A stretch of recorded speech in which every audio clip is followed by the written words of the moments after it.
Hey guys, it's Nick, and let's get this review going for the 2022-23 Chicago Blackhawks season review. As the season is finally over, I wanted to wait a couple of days to post this video.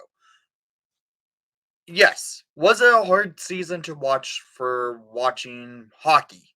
It was.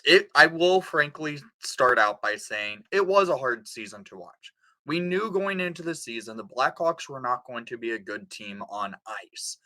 That's how Kyle Davidson set up this roster for the best odds to try and get into the top of the NHL draft lottery. Well, the Hawks ended up at 30th in the NHL regular season standings, and at the beginning of the year, I predicted the Blackhawks will be in 32nd in the regular season standings. They ended up doing a little bit better, and they ended up getting quite a bit of wins that came out as a little bit of a surprising part of the season. We also see a lot of change to this organization from the past leaving and for the future of this organization. The Blackhawks announced last week, just ahead of the final game of the regular season, Jonathan Toews would be playing his final game as a Chicago Blackhawk.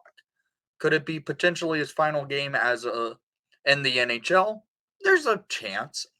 I would prefer to see Toews just go out, retire as a Chicago Blackhawk, especially after that massive crowd in the UC giving him all his support that he deserved.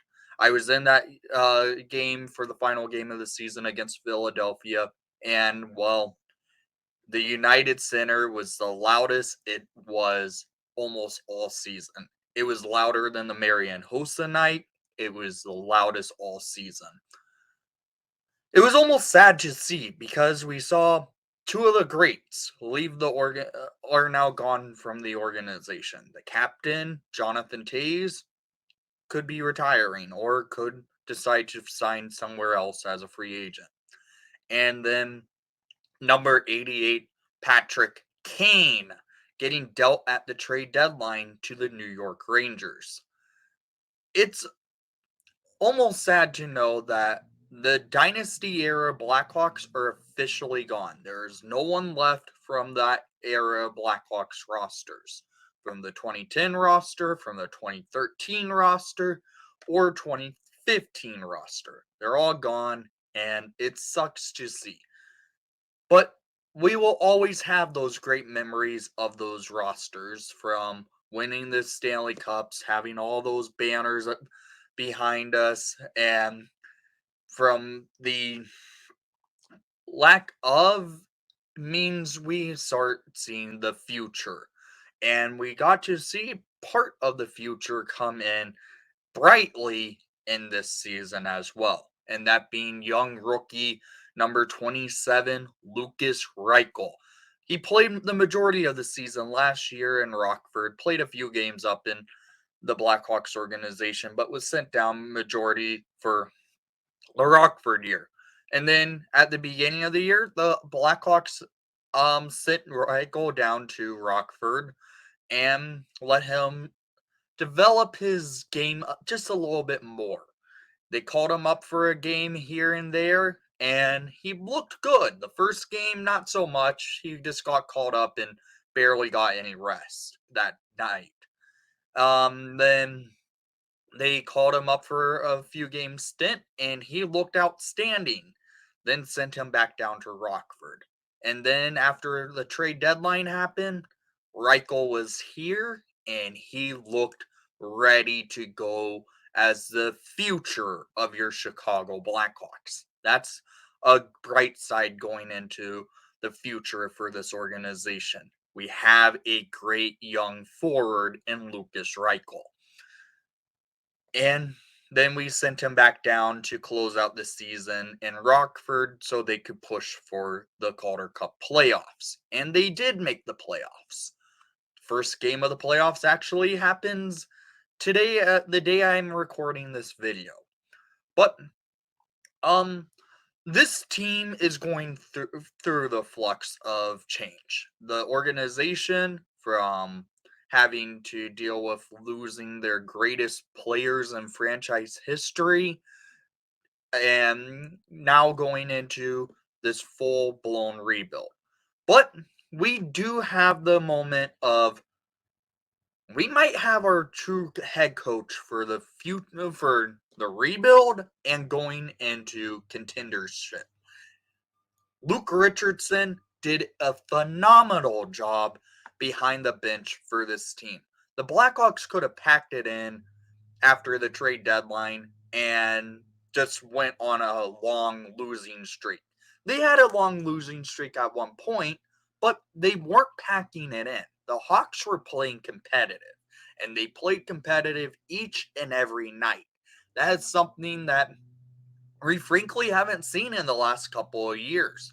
Under Jeremy Colleton, it just seemed like it was all a mess. Under Derek King, he just wanted to have the players go out, play some fun hockey, and it worked. But then we got Luke Richardson as our head coach, and the coaching staff led to the Hawks playing competitive each and every night, and it led to this team actually get surprising wins, especially one against the Boston Bruins. That was one that probably no one expected the Hawks to win, because the Bruins were the best team in the regular season history of hockey.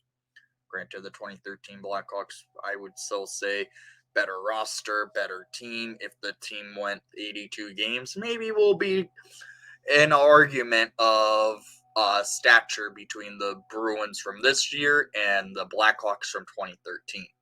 But let's just talk about it. Luke Richardson did a great job, and frankly, he should get some votes for Coach of the Year. How well he got this team to play competitive each and every night. That's how we were. The Hawks were a competitive team, even though the record doesn't show it. They played great, but they managed to prevail and play pretty much a strong game. They may have had a record of 26, 49, and 7, but frankly, the Hawks were in it and they played hard. And having that for a recipe for success for the future is a key for this team going further into the rebuild and into when we get back to contendership. So, I wanted to give ourselves a brief recap of this season. Was it a hard season to watch? Yes. Was it a competitive team on the ice? Yeah, they were. Was it a team that packed it in? No, definitely not. Did they play with urgency at points? Yeah, I would say that. But we also have to mention goaltending.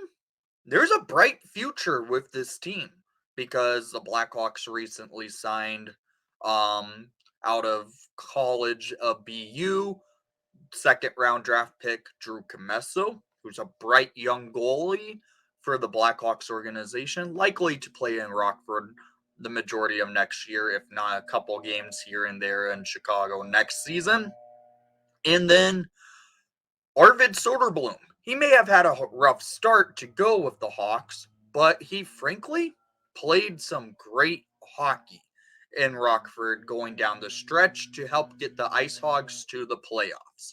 There we are, and I think we have a bright part to the future for this team in net. We could have a future tandem of Arvid Soderblom and Drew Commesso, and it could be a fun one to come. Even Jackson Stolberg played great in net for your Blackhawks as well. I want to hear what your thoughts were on this season's Blackhawks team, and thank you for watching the broadcast. Please leave a like and subscribe if you haven't done so already. And most of all, let's go Hawks.